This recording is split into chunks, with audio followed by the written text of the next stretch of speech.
My dad said he would never accept a man with nothing. On my wedding day, my husband revealed a secret he had kept for 2 years. He grew up with no parents, no money, no last name that meant anything. My father called him nobody. On our wedding day, we found out exactly who he was. My name is Grace, and this is the story of the man my father tried to destroy and how everything my father thought he knew turned out to be completely wrong. Part 1. My Father's World. I need to tell you about my father before I tell you anything else, because without understanding who he was, none of what happened makes any sense. My father built everything he had from nothing. That is the story he told at every dinner table, every family gathering, every moment he wanted to remind us what we owed him. He had grown up poor, worked hard, built a successful real estate business by his early 30s, and married my mother, who came from a good family with a good name and good connections. He was proud of every single thing he had built, and he was absolutely terrified of losing any of it. That fear expressed itself in very specific ways. He cared deeply about appearances, about names, about where people came from and what their family represented. He believed genuinely and completely that a person's background told you everything you needed to know about their future, that you could not build something solid on an unstable foundation. He was not a cruel man. I want to be clear about that.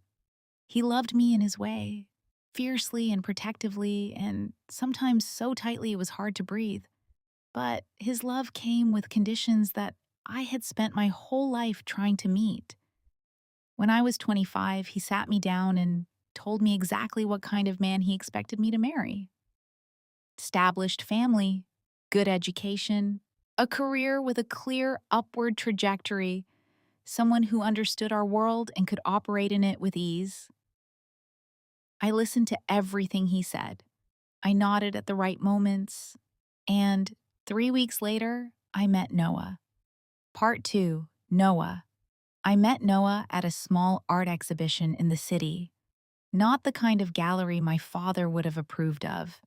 A small, independent space in a converted warehouse, the kind of place that smelled like coffee and fresh paint and possibility.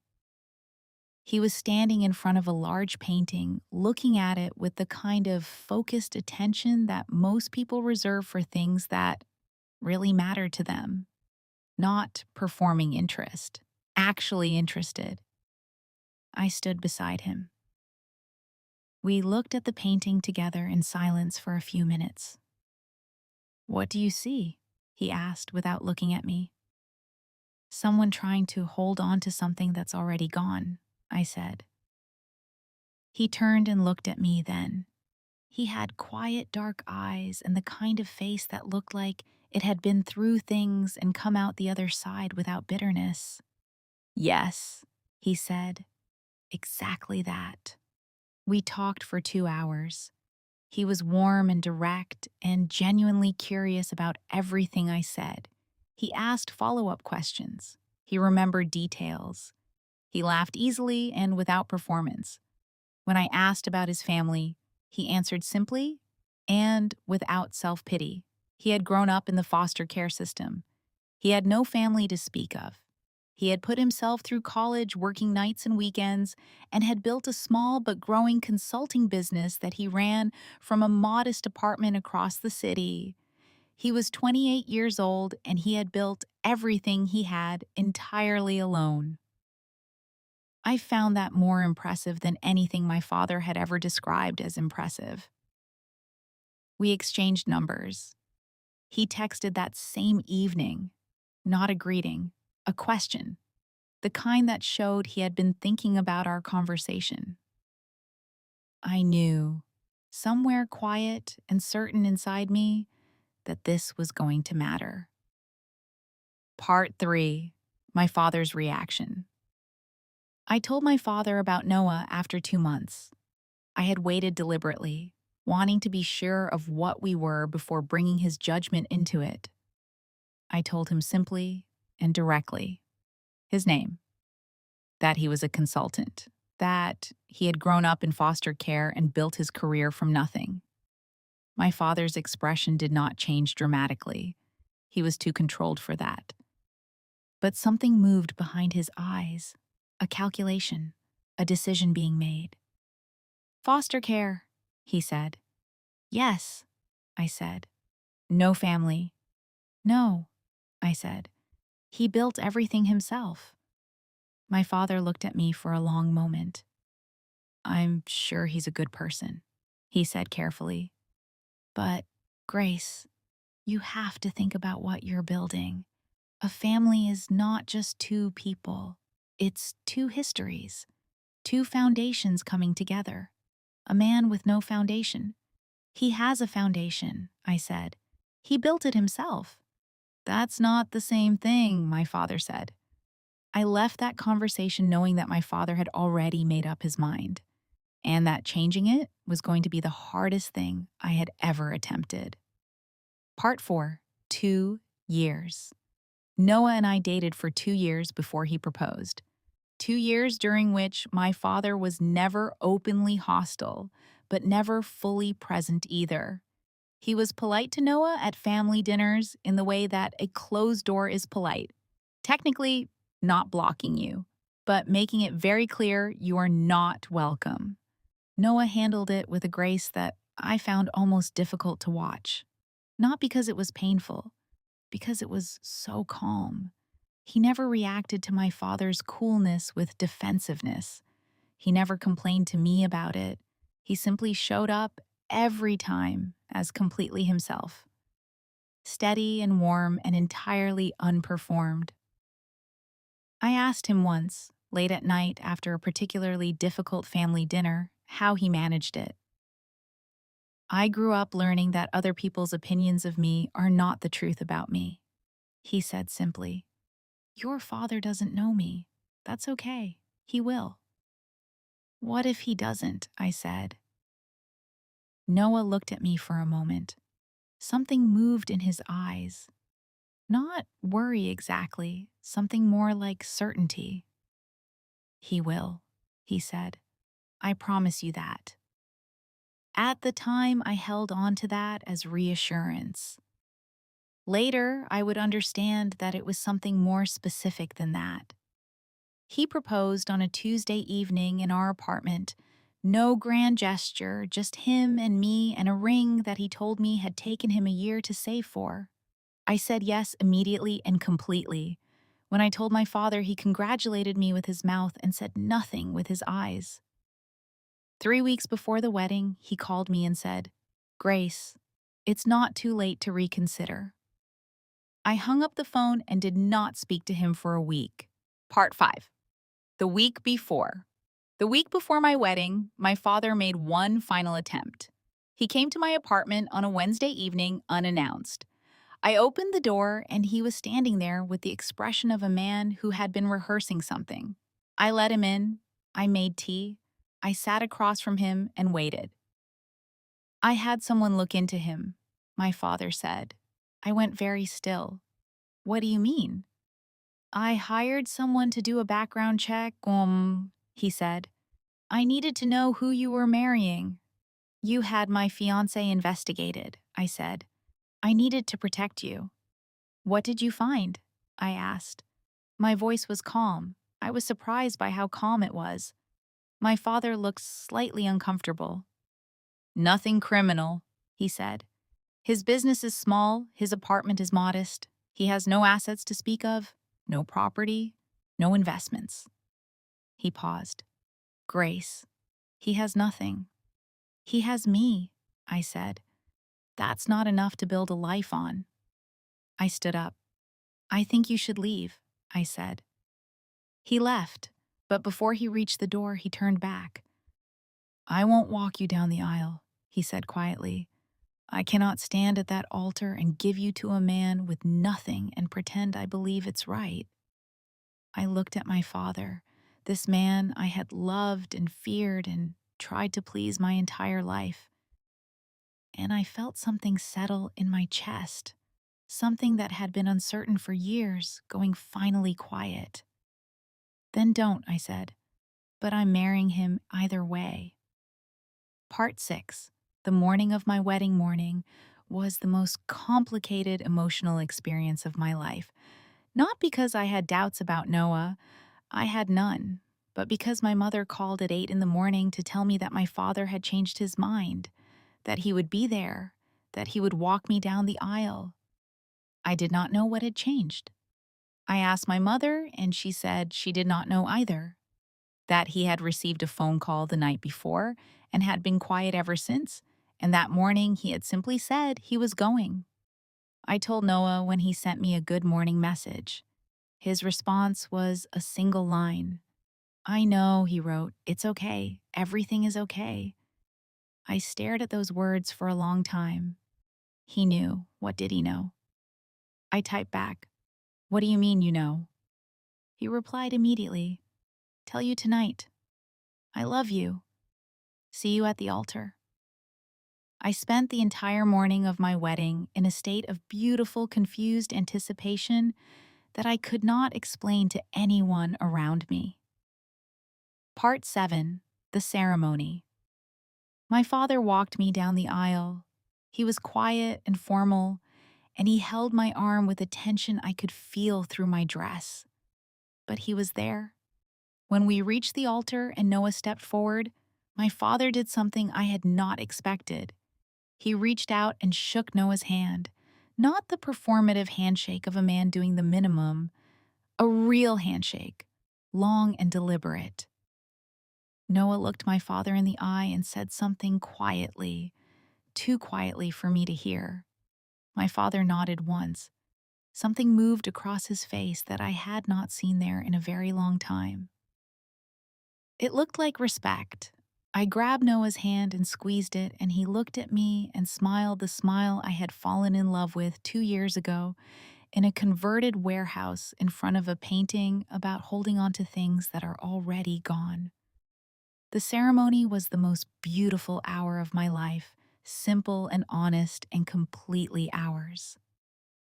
Part 8. The Reception. At the reception, my father was different. Not transformed. He was still my father, still measured and controlled, but softer around the edges in a way I had never seen before. He talked to Noah's friends with genuine interest. He laughed at something Noah's best man said. He danced with my mother in a way that looked almost like joy. I pulled Noah aside near the end of the evening.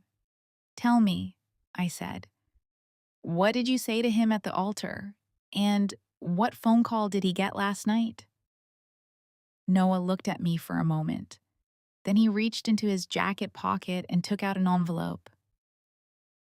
I've been waiting to give you this, he said. I wanted to wait until after the ceremony, until you were already my wife, and nothing could change that. I looked at the envelope. My name was written on the front in Noah's handwriting. What is this? I asked. Open it, he said. Part 9. The envelope. I opened the envelope carefully. Inside were several documents. I unfolded the first one and read it slowly. Then I read it again. Then I looked up at Noah. What is this? I whispered. It's what I've been building for 2 years, he said quietly. While your father was deciding I had nothing, I was building something. The document was a company valuation for a tech consulting firm that had quietly grown over the past 18 months into something worth considerably more than modest. The number on the page was not enormous by the standards of the very wealthy, but it was real, and it was solid, and it had been built from nothing by one person entirely alone. You never told me, I said. I didn't want it to matter, he said. I didn't want you to love me differently because of a number. I didn't want your father to accept me because of a number. I wanted to be accepted for what I actually am first. I looked at him for a long time. And the phone call he got last night? I asked. I called him. Noah said. I told him everything. I told him about the company. I told him about the last 2 years. And then I told him something else. What? I said. Noah looked at me steadily. I told him that I had grown up with nothing and nobody, and that the only thing I had ever wanted, from before I even knew what it meant, was a family, a real one, and that his daughter was going to give me that, and that I was going to spend every day of my life making sure she never regretted it. I felt tears running down my face before I had decided to cry. I also told him, Noah said, that I didn't need his approval to marry you, but that I wanted it because you love him and the people you love matter to me. Part 10. My Father. I found my father on the terrace near the end of the evening. He was standing alone looking out at the garden with a glass of wine and the expression of a man processing something large. I stood beside him. We were quiet for a moment. He called me last night, my father said. I know, I said. He didn't have to do that, my father said. He had already won. You were already marrying him regardless of what I thought. I know, I said again. My father turned and looked at me. His eyes were wet in a way I had not seen since my grandmother's funeral 15 years ago. He told me he wanted a family, my father said. That was the word he kept using. Not a wife, not a future, a family. He paused. Do you know how long it's been since I heard a young man use that word like it was the most important thing in the world? I said nothing. I was wrong about him, my father said. Not easily. The words cost him something, but completely. I was wrong. I took my father's hand. He squeezed it tightly. He's a good man, Grace, he said quietly. He's a very good man. I know, I said. I've known for 2 years.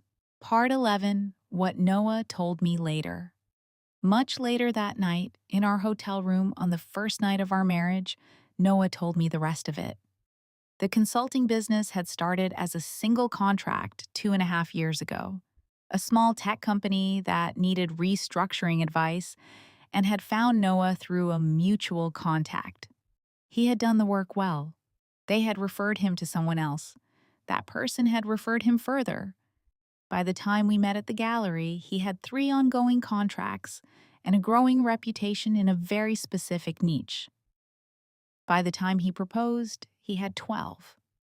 By our wedding day, the business was generating enough that the valuation document in the envelope was not a projection.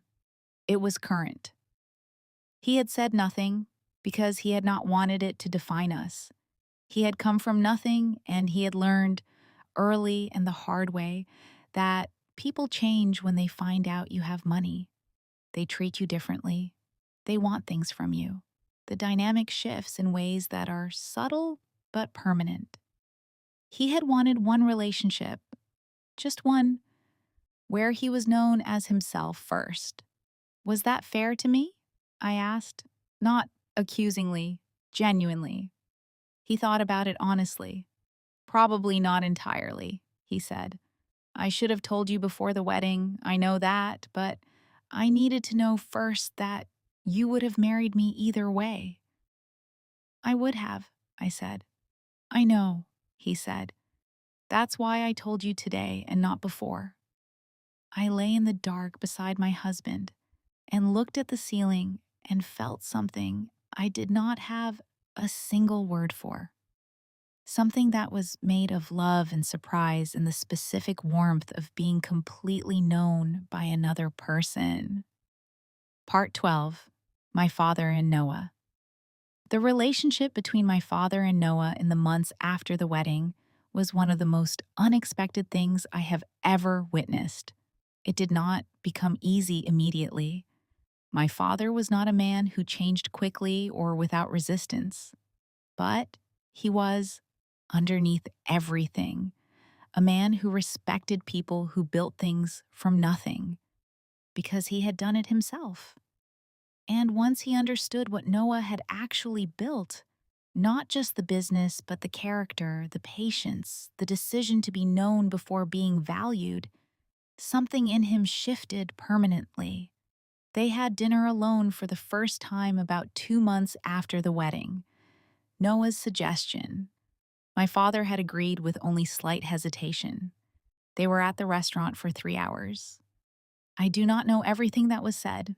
Noah told me some of it, and my father told me some of it, and the parts they both left out, I decided were theirs to keep. What I know is that my father called me the morning after and said, "Your husband is a remarkable person." He had never used the word remarkable about anyone in my presence, not once in my entire life. Part 13. What I learned about my father. In the year after my wedding, I learned things about my father that I had not known before. Not secrets exactly, more like the underside of things I had always seen only from the top. My father had grown up poor. I knew that in the abstract. It was the founding story of everything he had built. But I had never fully understood what that had done to him, how the fear of going back there had never fully left, how his obsession with foundations and names and backgrounds was not snobbery exactly, but a kind of terror dressed up as standards. He had been afraid of Noah not because Noah had nothing, but because my father remembered being nothing. And he had spent 30 years trying to make sure his daughter would never know what that felt like. He had been trying to protect me in the only language he knew, which was the language of material security and social standing, and the specific safety that comes from marrying someone who already has what you have. What he had not accounted for was that Noah had something my father had never thought to put on his list. A man who had survived the worst kind of alone and come out of it choosing, deliberately and consciously, to build warmth rather than walls. My father and I talked about this once, directly, about 8 months after the wedding. It was the most honest conversation we had ever had. "I spent so much time trying to protect you from the wrong things," he said. "I know," I said. "I almost cost you the right thing," he said. "Almost," I said. He nodded. We sat with that for a while. Part 14. Noah and the family he built. Noah had said he wanted a family. He had meant it in every direction. He was patient with my father in a way that asked nothing in return. He included him genuinely, not strategically, not to make a point, but because Noah understood, better than most people, what it meant to be on the outside of something looking in. He was not going to make my father feel that way if he could help it.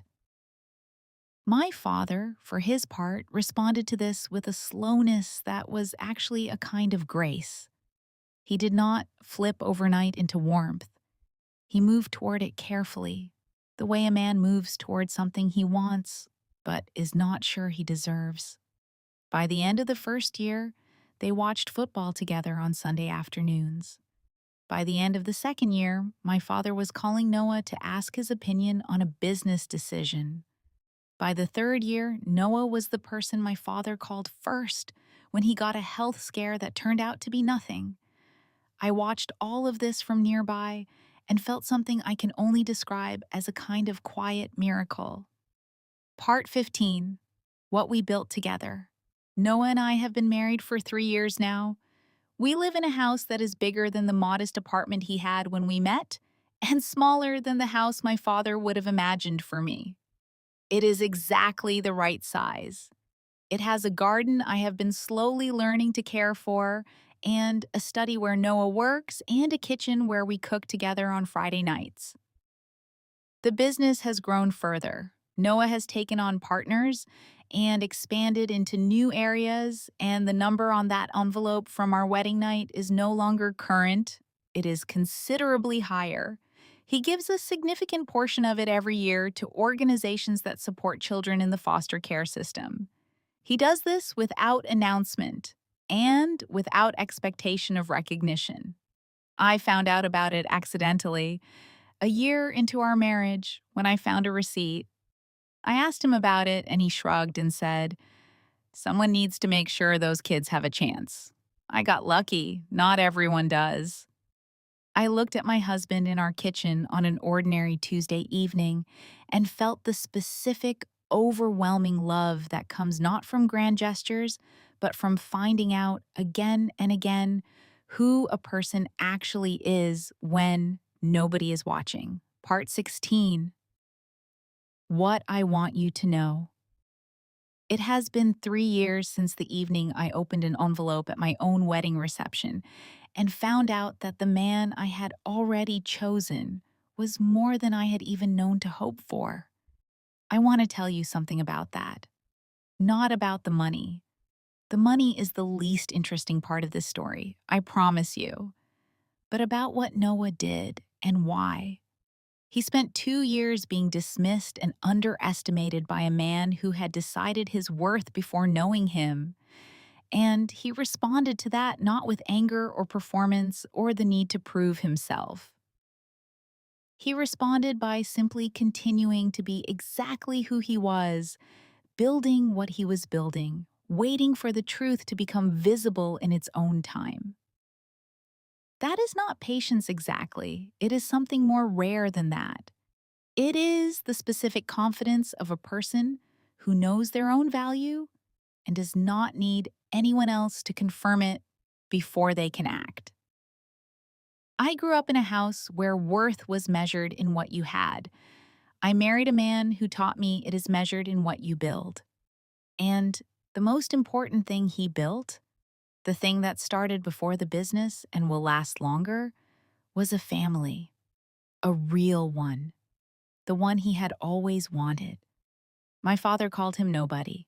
My father was wrong in the most complete and instructive way a person can be wrong. And, to his credit, he knew it and said so. And changed. If there is someone in your life right now who is being measured by the wrong standard, by where they came from instead of who they are, by what they have instead of what they build, I hope this story reaches something in you. The foundation that matters is not the one you inherit. It is the one you choose every day to build. My name is Grace. My husband grew up with no parents, no money, no last name that meant anything to anyone. On our wedding day, we found out exactly who he was. He was everything. If this story moved you, leave a comment. Share it with someone who needs to hear it. And if you are with someone right now who your family does not approve of, not because of character, but because of background, trust what you know. You are the one who knows them. I promise you, it is enough.